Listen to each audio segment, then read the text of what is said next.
휘날리는 어느 추운 겨울날이었습니다. 영국 런던에서 일어난 일입니다. 한 악기점에 남루한 옷차림의 한 젊은이가 들었었습니다. 근데 그 손에 뭐가 들려 있었는데 바이올린이에요. 그래서 그걸 팔려고 내놨습니다. 너무 춥고 배가 고프니까 이 가난한 청년이 그걸 들고 왔는데 악기점 주인은 그걸 보고 뭐 별로 대수롭지 않게 생각을 하고 일기니 당시 약 5달러입니다. 5달러만 주고 그 바이올린을 샀어요. 악기점 주인은 그 젊은이가 나가고 난 다음에 바이올린을 조심스럽게 들어서 이제 닦기 시작했습니다. 왜냐하면 다른 사람에게 이제 팔아먹으려고 또 비싼 값으로 또 팔려고 그렇게 바이올린을 닦기 시작했는데 가만히 보니 바이올린 한쪽 구석에 글씨가 쓰여 있는 거예요. 그래서 그 글씨를 보고는 깜짝 놀랐습니다. 글씨에는 안토니오 스트라우디바리 1704년에 제작된 그 유명한 스트라우디바리 전 세계에 몇 개 없는 겁니다. 그 바이올린이 300년 전에 제작된 물건으로 그동안 행방불명이 됐던 건데 누구 손에 있는지 모르는데 이게 지금 자기 손에 들어온 거예요. 값으로 따질 수 없는 어마어마하게 귀한 겁니다. 아무리 못 잡아도 당시 100만 불은 나가는, 그 100만 불의 값어치는 나가는 바이올린이에요. 2011년에 공식적으로 경매에 팔린 스트라우디바리 바이올린의 가격이 1,590만 달러였습니다. 그러니까 이 바이올린이 최소한도 100만 불은 나가는 것이라 생각이 드니까 악기점 주인이 급히 밖으로 뛰어나갔어요. 그 젊은이를 잡으려고 붙들려고 돈을 더 줘야지. 이걸 일기니 5불 줬으니까 기가 막힌 거 아닙니까? 이 비싼 거를. 달려나갔지만 젊은이는 행방을 찾을 수가 없어요. 너무 배가 고프고 추워서 단돈 5달러에 처리해버리고 도망치듯이 나가버린 겁니다. 만약 그 젊은이가 자기가 가진 이 바이올린이 이 어마어마한 가치가 최하 100만 불짜리라는 걸 알면 절대 팔지 않죠. 얼마나 기뻐했을까? 얼마나 소중히 여겼을까요? 그렇습니다. 여러분, 우리가 만난 예수님, 우리가 소유한, 우리 심령에 모신 우리의 왕이신 예수님이 온 세상을, 온 우주를 다 주고도 바꿀 수 없는 너무나 귀한 분인 줄로 믿으시기 바랍니다. 우리는 그걸 잊어버릴 때가 너무 많다는 거예요. 예수님을 너무나 소홀하게 생각할 때가 너무나 많다는 거예요.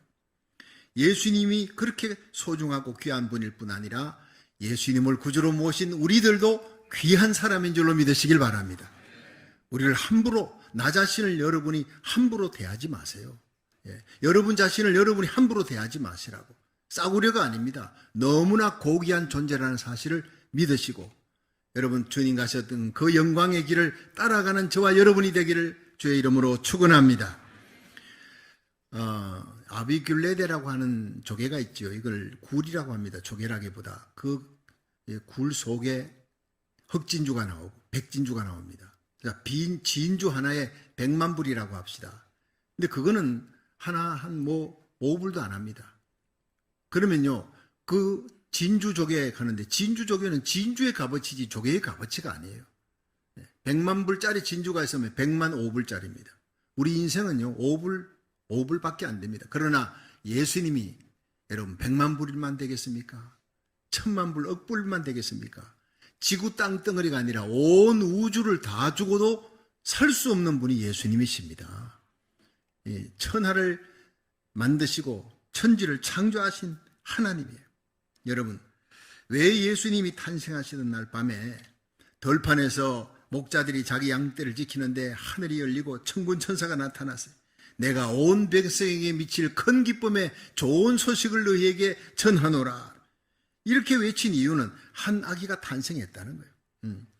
이제 이 아기의 탄생으로 사탄과 마귀의 권세가 굴복당합니다. 마귀 세력이 결박당하고 사망의 그늘에 있던 자들이 생명의 빛으로 나오는 거예요. 죽음의 문제가 해결되는 겁니다.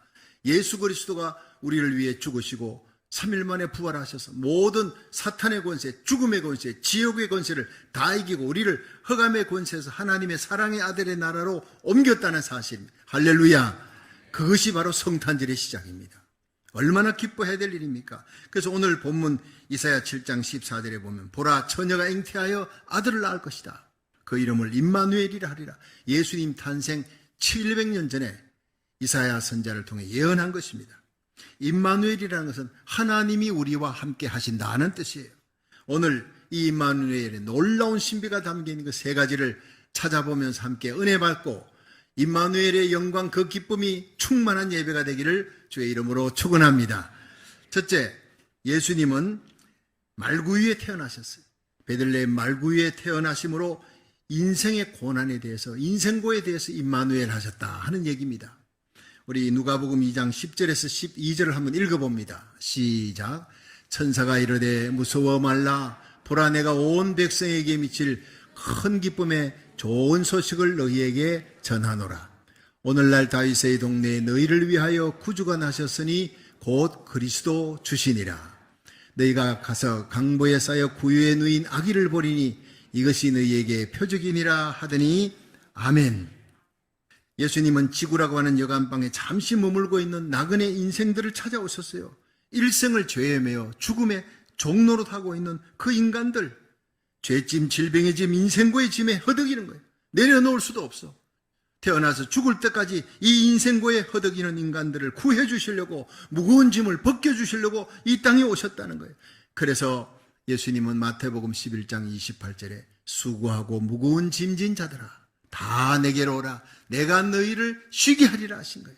참으로 눈물 나는 말씀 아닙니까? 제가 대구에서 목회할 때 대구 불교 신도회 회장이 있었습니다. 여러분, 이 대구라는 곳이 불교가 아주 심한 곳입니다. 왕성한 곳이고, 그 팔공산 그쪽에는 큰 절도 있고 불상도 크게 세워놓고, 그것도 이제 모자라가지고 대구 시내 한복판에다 그냥 불상을 크게 세워놓고 막 그런 도시였어요. 근데 거기에 불교 신도회 회장, 대구 불교 신도회 회장은 대단합니다. 근데 이 사람이 예수를 믿고 집사가 됐어요. 어떻게 그렇게 개종을 했느냐 물으니까 자기 친구가, 친한 친구가 있는데 그 친구가 개신교에 다닌대.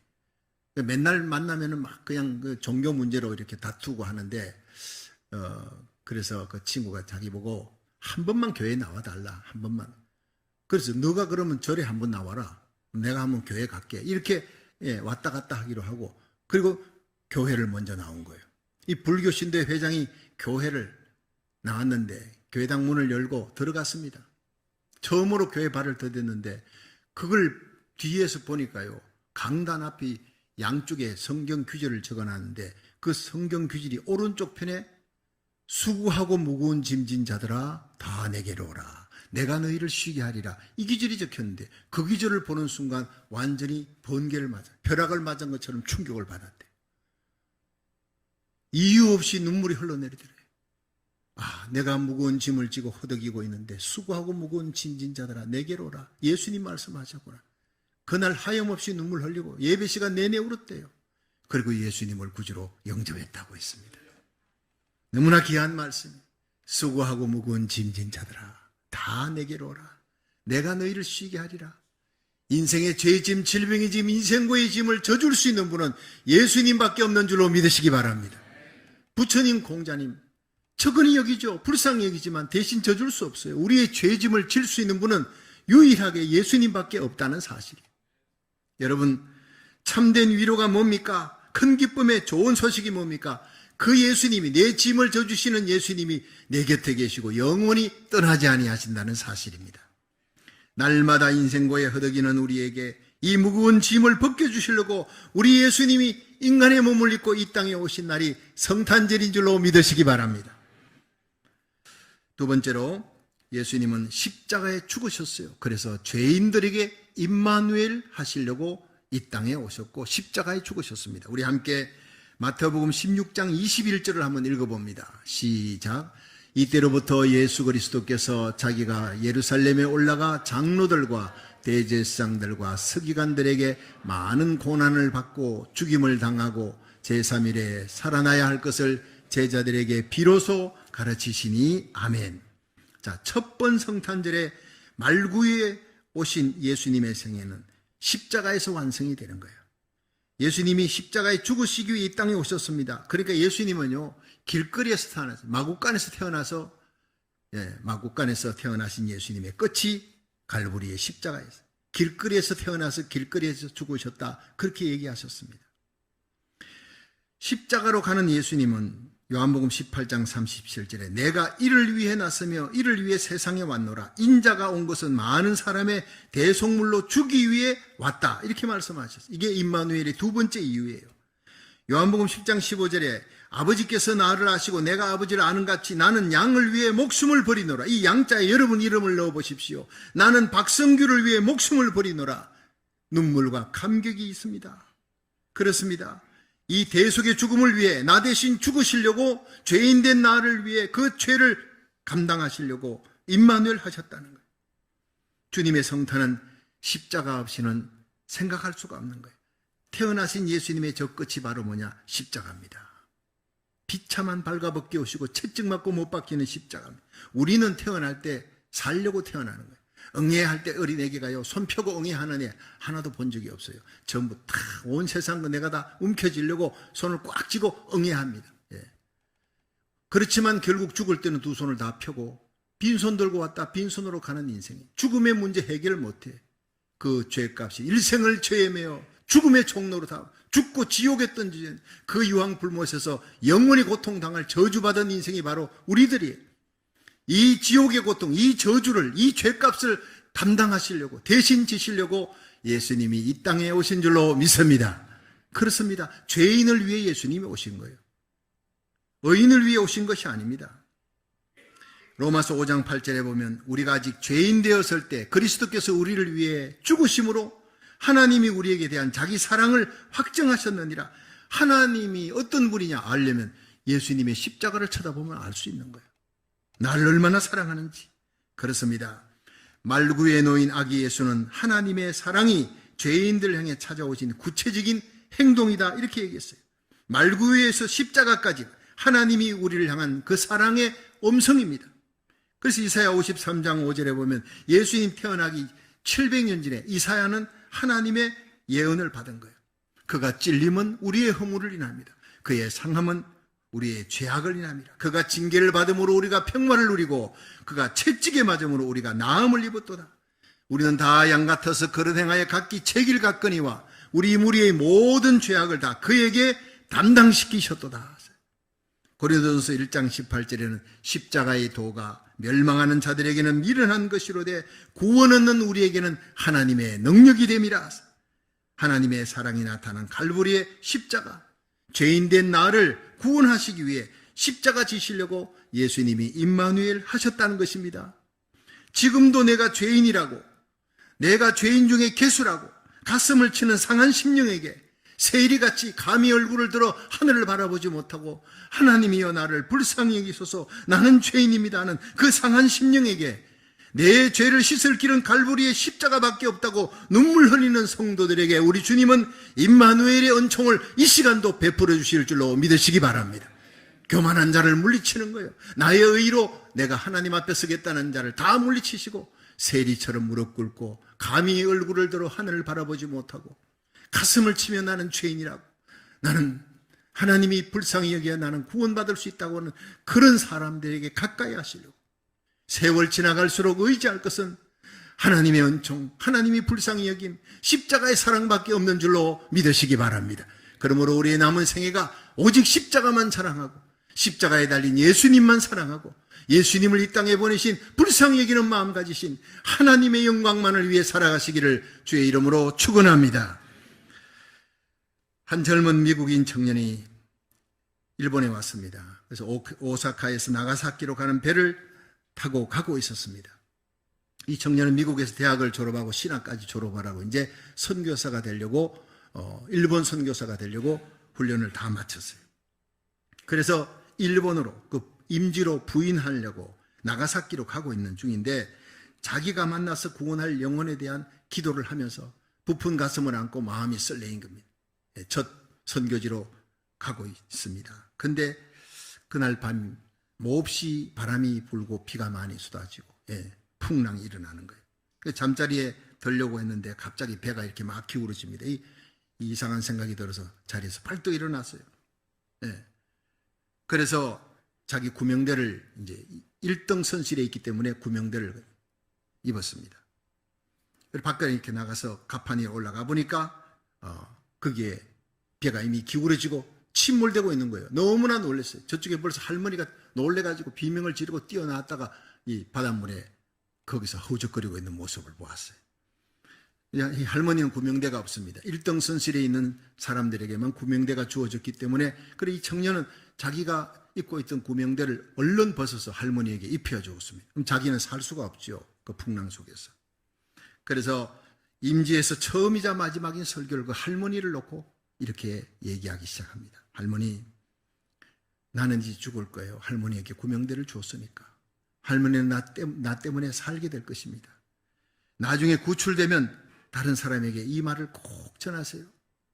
내가 할머니 대신 죽고 내 생명을 할머니에게 드린 것처럼 하나님이 인간의 몸을 입고 이 땅에 오셔서 모든 사람을 위해 십자가에 달려 죽으셨습니다.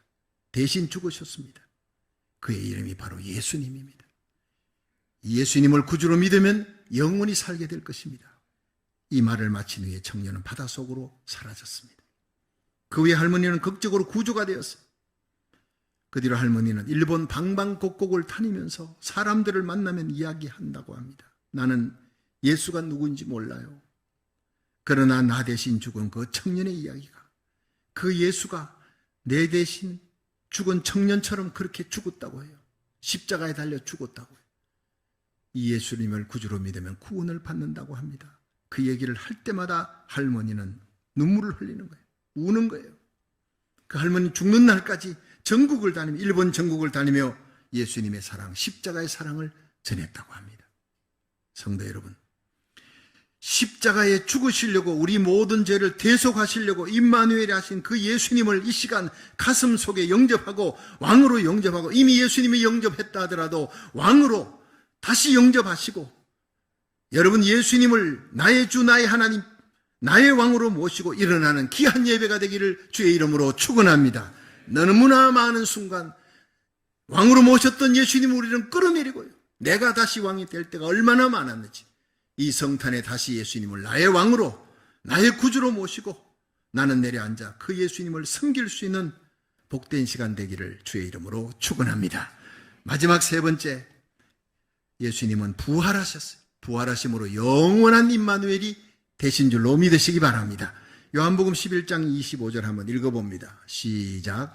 예수께서 가라사대 나는 부활이요 생명이니 나를 믿는 자는 죽어도 살겠고. 아멘. 자, 예수님을 믿는 자는 죽어도 삽니다. 그리고 살아서 예수님을 믿는 자는 영원히 죽지 않습니다. 믿으시면 크게 아멘 하십시오. 바로 부활의 예수님이, 나의 죄 때문에 죽으셨지만 3일 만에 죽음에서 살아나셨습니다. 만약 예수님이 부활하지 않았다면 예수님은 자기 죄 때문에 죽은 거지 내 때문에 죽은 것이 아닙니다. 그러나 예수님은 성결의 영으로 죽은 자 가운데 살아나셔서 하나님의 아들로 인정함을 받았다 그랬습니다. 죄 없는 하나님의 아들이니까 죽을 수가 없는 거예요. 왜 죽으셨느냐? 나의 죄 때문에 죽으신 겁니다. 예수 그리스도는 어제나 오늘이나 영원토록 그 사랑이 변치 않는 분입니다. 이 예수 그리스도를 내 심령에 모시면 우리는 영원한 임마누엘. 왜냐? 예수님의 부활이 곧 나의 부활이 될 수 있기 때문에. 그래서 로마 원형 경기장에 예수 믿는다는 제목으로 끌려가서 사자들의 밥이 되면서도 그들은 찬송하며 가는 것입니다. 사자들이 달려오면 빨리 예수님께 갈 수 있으니까, 그 영광스러운 예수님의 부활에 참여할 수 있으니까. 고린도전서 15장 20절에 보면요, 그러나 이제 그리스도께서 죽은 자 가운데 다시 살아 잠자는 자들의 첫 열매가 됐다 그랬어요. 예수님의 부활이 장차 우리의 부활이 될 줄로 믿으시길 바랍니다. 예수님의 재림 때에 우리는 영원한 임마누엘이 성취가 되는 거예요.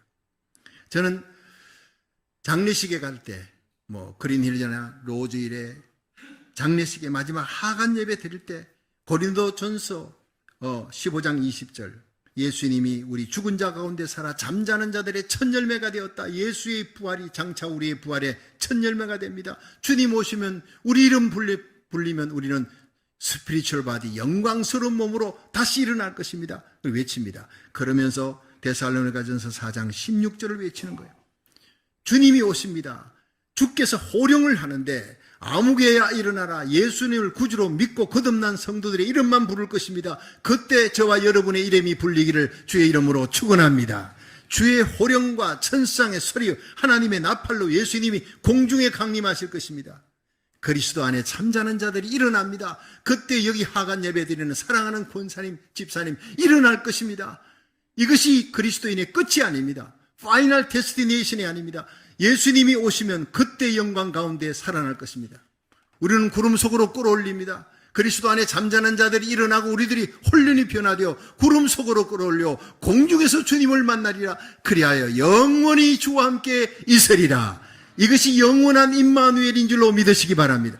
이렇게 영원히 임마누엘 하기 위하여 예수님 부활하셨고 우리를 부활을 시킬 것입니다. 그래서 예수님은 우리 부활의 첫 열매가 되는 줄로 믿습니다. 힘있게 외치는 거예요. 여러분, 그 하간 예배 장소가 부흥의 장소가 됩니다. 가장 슬픔의 장소, 사랑하는 이를 마지막으로 묻는 그 시간이 하늘의 소망을 외치는 축복의 장소가 되는 거예요. 기독교밖에 없습니다. 다른 종교는 그렇게 외칠 수가 없는 거예요. 이것이 바로 참된 위로라는 겁니다. 그렇습니다. 예수님은 재림하십니다. 만왕의 왕으로 다시 오십니다. 그리스도 안에서 죽은 자들이, 잠자는 자들이 다 부활하는 영광이 일어날 것입니다. 승리의 왕으로, 평강의 왕으로 오십니다. 이것이 바로 우리의 진정한 위로예요. 예수 믿는 사람은 장례식에 가서 믿지 않는 사람들이 상주들에게, 유족들에게 할 말이 없습니다 그러잖아요. I am sorry 그러고. 근데 저는 할 말이 없습니다. 절대 그렇게 얘기하지 않습니다. 왜 할 말이 없어요? 손을 꼭 붙잡고 주님께서 당신에게 참 위로를 주실 줄로 믿습니다. 주님의 위로가 함께 하시기를 바랍니다. 자, 한번 따라 합시다. 주님의 위로가 함께 하시기를 바랍니다. 이제 그렇게 얘기하시기 바랍니다. 주님의 위로가 뭡니까? 예수를 구주로 믿은 자에게 부활이 있는 이 부활의 위로입니다. 영원한 임마누엘의 위로입니다. 산소망의 위로를 전할 수 있는 시간 되기를 주의 이름으로 축원합니다. 지난 21일, 지난 목요일입니다. 지난주 평소 잘 알고 지냈던 오승홍 장로님이라는 분이 베델교회 장로님이에요. 이분이 남가주 장로연합회 회장이셨습니다. 연합회 회장하시면서 제일 먼저 그 취임식에 저를 설교를 시켰던 분이에요. 그리고 가까이 지내면서 자주 만나고 또 서로 식사도 같이 하고 그날도 함께 식사를 하기로 되어 있었습니다. 이분이 토렌스에 오시기로 된 거예요. 근데 배가 갑자기 좀 아프대요. 아침부터 배가 아파서 못 가게 됐습니다. 아, 그렇습니까? 그 병원에 갔습니다. 오후에 빨리 병원에 다녀오셔야 되겠습니다. 그리고는 바로 세상 떠나신 거예요. 70대입니다. 너무나 저는요 지금도 믿겨지지 않는 거예요. 늘 이분은 청바지를 입고 아주 일부러 젊은 티를 냅니다. 난 오래 살아야 되니까 하고는 남가주 장로연합회 회장으로 신임도 받고 존경도 받는 귀한 분이에요. 그 부인은 이 베델교회 지휘자 하시는 분이에요.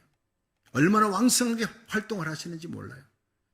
난 그분 한 100세는 넘게 살 줄 알았어요. 그런데 배가 좀 아프다고 만남이 좀 오늘은 못 만나겠습니다. 그러냐고 다음에 만나면 되지요. 그런데 병원에 갔는데 그 길로 주사 맞고 퇴원할 줄 알았는데 그 길로 세상을 떠나버린 거예요. 무슨 이유인지 모릅니다. 참 인생이 이렇게 허망하게 가는 수도 있구나. 하지만 그렇게 슬퍼하는 유족에게 제가 얘기했습니다. 주님의 위로가 다시 만납니다. 이렇게 헤어지는 것이 아닙니다.